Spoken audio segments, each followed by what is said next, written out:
हर व्यक्ति अपने बचपन को दोबारा पाना चाहता है, उस बचपन को जीना चाहता है, उस बचपन में जो गलतियां हो गई हैं उन गलतियों को सुधारना चाहता है, कुछ गलतियां करना चाहता है।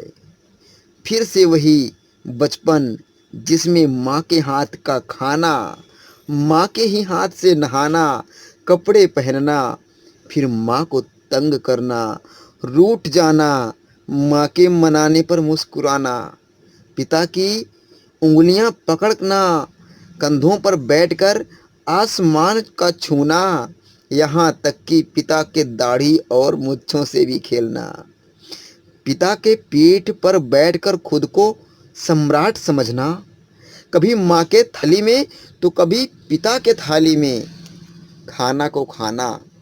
फिर यह उम्र चाहती है उन्हीं लड़खड़ाते कदमों से चलना, तीन पहिए की गाड़ी से संभलना, पापा की उंगलियां पकड़कर चलना, माँ की उंगली पकड़कर चलना, बहुत कुछ चाहती है ये उम्र। लेकिन क्या करे बेचारी ये गुजरती हुई उम्र। उम्र कभी भी किसी भी दुकानदार से भी पैसे देकर भी नहीं खरीद सकती। ये अपनी गुजरी हुई उम्र जो है ना, बस इतना ही हो सकता है कि इस गुजरी हुई उम्र का इंसान अपनी बीती हुई उम्र वाले बचपन में फिर से खो सकता है और उसका एहसास कर सकता है। कहते हैं जो बीत गई उम्र उसे ना खरीद सकती ये उम्र, जो बीत गई उम्र उसे ना खरीद सकती ये उम्र, होकर व्याकुल न दौड़कर ना ही उधार से। और हाँ, कहते हैं कि बीती उम्र यदि पाना है तो खुद में ही खो जाना है, कि बीती उम्र यदि अगर पाना है तो खुद में ही खो जाना है। उम्र खो गई है माँ की गोद में, उम्र खो गई है माँ की गोद में, गुजरती उम्र का ये कैसा कारनामा है। क्योंकि जो उम्र हमारी बीत जाती है उसको हम खरीद भी नहीं सकते। हम कितना भी व्याकुल क्यों ना हो जाएं, हम कितना भी दौड़ क्यों ना लगा लें, नहीं मिल सकती। ना हम उसको किसी से पैसे देकर खरीद सकते हैं और ना ही उसे उधार किसी से ले सकते हैं, क्योंकि वो उम्र तो हमारी गुजरी और गुजारी जा चुकी है।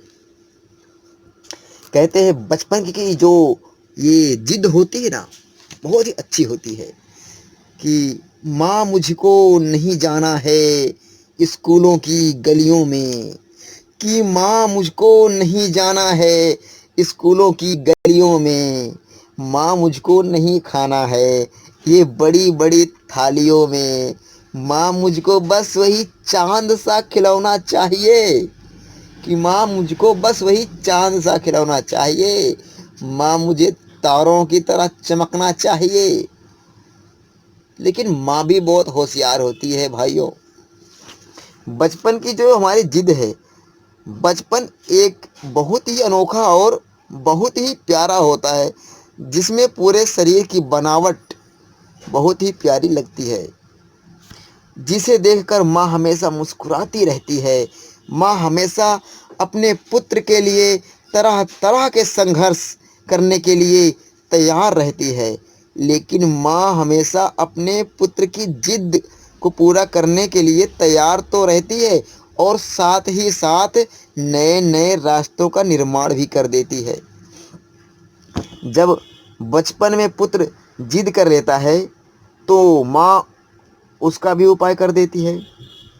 कैसे भी कर देती है, देखो, एक कहते हैं कि जब एक बार भगवान श्री राम जिद कर बैठे थे माता कौशल्या से, दशरथ से, जिसे और अपनी माताओं से, तीनों माताओं से, कि नहीं माँ मुझको तो बस वही चांद चाहिए, वो चांद सा खिलौना चाहिए। तो ये तो मुश्किल था चांद सा खिलौना उनको देने के लिए, उनकी माँ के लिए। तो उन्होंने क्या किया, एक नया रास्ता सूझा। तो उन्होंने थाल में पानी भरा और थाल में पानी भर करके उसमें चाँद को उतार लिया। अब भगवान ने चाँद को भी पा लिया, है तो उम्र बालकों वाली ही, तो उस बालक को चाँद भी मिल गया और माँ के रास्ते भी पूरे हो गए। तो माँ हमेशा बहुत ही अच्छी तरह और एक कुशल सारथी है, जो नए नए रास्तों से पुत्र को ले जाती है, हर एक जिद पूरा करती है।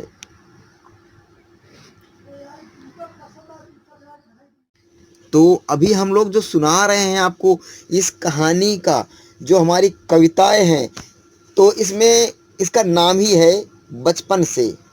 जो मेरा भी ये संकलन है, इस संकलन का नाम ही है बचपन से। तो मैंने उसी पर अभी लिखना शुरू कर दिया है। तो भी मैं लिख रहा हूँ, आप सबके पास तक ये पहुँचाता रहूँगा कविताएं, और इसकी कहानियों के साथ साथ आपको आपके उस उम्र में ले जाऊंगा जिस उम्र में आप बच्चे थे, एक छोटे से बालक थे, जहाँ पर आप गलतियाँ करते थे। तो कहते ना कि गुजरती उम्र एक रोशनी बचपन की होती है। हमारा जो ये संकलन है, इस पर जो लिखी गई है बातें कि पढ़ो पढ़ो यह संकलन है बचपन की याद, दीपक की रोशनी सा बचपन यह उम्र करे अब याद। यह संकलन जो लिखा जा रहा है, यह संकलन बचपन की यादों को ताज़ा करेगा।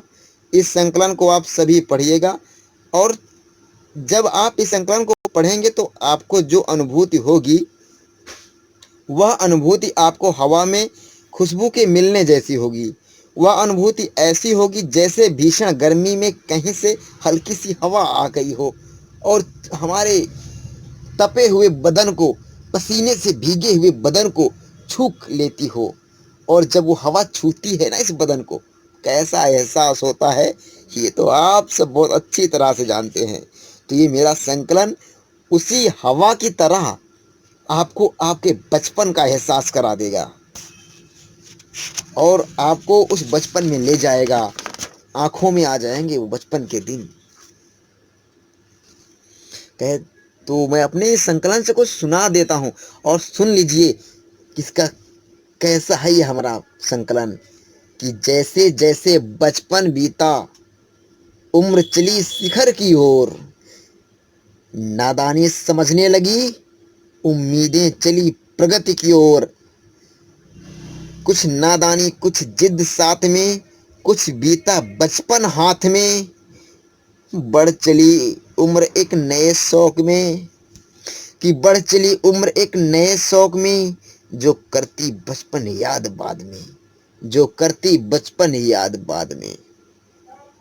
अक्सर ऐसा होता है जब हम बचपन अपना गुजार देते हैं, बचपन से निकल कर आते हैं, एक ऐसी उम्र में आ जाते हैं कि एक तरफ जवानी होती है, एक तरफ बचपन होता है। हम बचपन छोड़ रहे होते हैं और एक किशोरावस्था में प्रवेश कर रहे होते हैं। तो उस समय हमारे मन की जो व्याकुलता होती है, हमारे मन में जो आशाएं होती हैं, उन सबको बहुत अच्छी तरह से हम फिर पूरा करने के लिए नए नए सपने देख लेते हैं।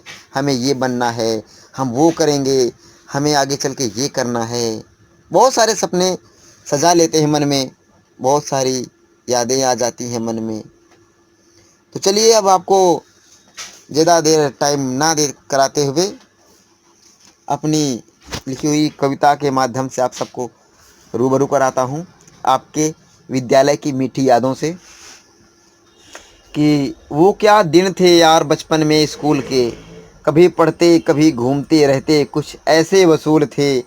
कभी तेरे संग खेल की यारी निभाने में, कि मिला है स्कूल में होमवर्क ये जाते भी भूल थे। स्कूल की 1 घंटी के बदले 10 घंटी लगाते थे। स्कूल के वक्त जब छुट्टी होती, स्कूल में जब छुट्टी होती, तब छुट्टी के वक्त घर को लड़ते झगड़ते आते थे। कभी मेरे घर के मैदान में तू खेलने आता था। जिस दिन मैं स्कूल में अनुपस्थित हो जाता, हिंदी गणित अंग्रेजी के सारे विषय समझाता था। कि लिखाया गया है इतिहास का चैप्टर, तो अपनी कॉपी से मुझे नकल भी करवाता था। कभी ज़्यादा बीमार हुआ तो वो कापियाँ भी लिखवाता था। कभी रात की सुनी कहानियाँ मुझे स्कूल में सुनाता था। कभी मैं तेरी गलियों में बहाने से घूम आता था। तू मेरी गलियों में कभी सारा सारा दिन बिताता था। यार कभी ईद में तू मुझे तो दिवाली में मैं तुझे बुलाता था। कभी तू मुझे सिवैयाँ खिलाता तो मैं तुझे गट्टे खिलाता था। याद है वो ना दिन जब तू सट्टे लगाता था। कि पूरा है आज विषय किसका, कि पूरा है आज विषय किसका, ये सट्टे लगाता था। कभी हार कर भी मेरे यारा तू मुझको ही जिताता था। चोर सिपाही की वो पुर्जियाँ अब याद आती हैं। मैच खो खो और कबड्डियाँ अब मन दुखाती हैं। कभी बेसुरी कभी सुरीली नगमे सुना रहा था। कभी पापा कभी पापा से लेकर के पैसे तो मेरे पास आता था। कि पापा ने की है पिटाई आज घर में, यह सारी बातें स्कूल में हर दिन बताता था। कभी लल्ला के बागों में जाते अमरूद हम खाने, कि पेट में दर्द है ज़्यादा करके ऐसे ऐसे बहाने। भूले हैं नहीं बाकी हुई फीस, जाते हैं पापा को समझाने। इसी बहाने चले जाते थे हम कभी तालाब नहाने।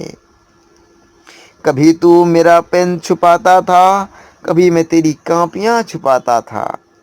कभी तू पेन चुभाता था तो कभी तू चुगलियाँ बताता था।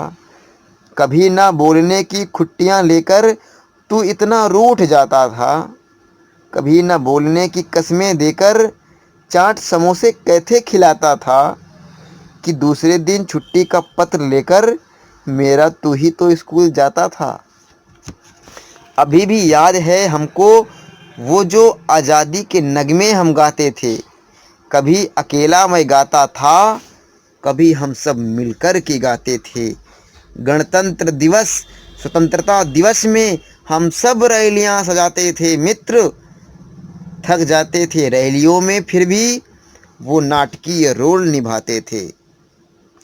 यह हिंद है हमारा नन्हा मुन्ना राही हूँ, कुछ ऐसे गीत गाते थे। इतनी तोतली थी हमारे गाने की आवाज़ें, जिसे सुनकर सभी श्रोता गुरुजन तालियां बजाते थे। वाह वाह की आवाज़ें तो कुछ इनाम भी पाते थे। कि वाह वाह की आवाज़ें तो कुछ इनाम भी पाते थे। इतना इनाम सम्मान पाकर हम फूले ना समाते थे। मैंने इसने उसने ये इनाम पाया है। कि मैंने इसने उसने ये इनाम पाया है। रास्ते भर जाते हुए जब शोर मचाते थे। मैंने अच्छा तूने बुरा गीत सुनाया है। मैंने अच्छा तूने बुरा गीत सुनाया है। मैंने कम न तूने ज़्यादा, या उसने नहीं इनाम पाया है। अब मुझे दादी के वह किस्से कौन सुनाएगा। हाय मेरा बचपन, हाय मेरे दोस्त मेरे मित्र। अब मुझे दादी के वह किस्से कौन सुनाएगा। स्कूल में बेर कैथे लेकर के अब कौन आएगा। स्कूल में बेर और कैथे लेकर के अब कौन आएगा। तो आपका बहुत बहुत धन्यवाद दोस्तों। आपने सुनी एक छोटी सी कविता, वो भी अपने बचपन से जुड़ी हुई और स्कूल की मीठी यादों में। तो आप लोग तो जानते हैं कि हमने सुनाई आपको कविता और थ्योरी कहानी के साथ में। तो हम हैं दीपक कुमार विश्वकर्मा मुबारकपुरी। तो आप सुनते रहिए इसी तरह हमारी हर कविताएं और हर एक कहानियाँ। तो चलते हैं आज के लिए इतना ही। बहुत बहुत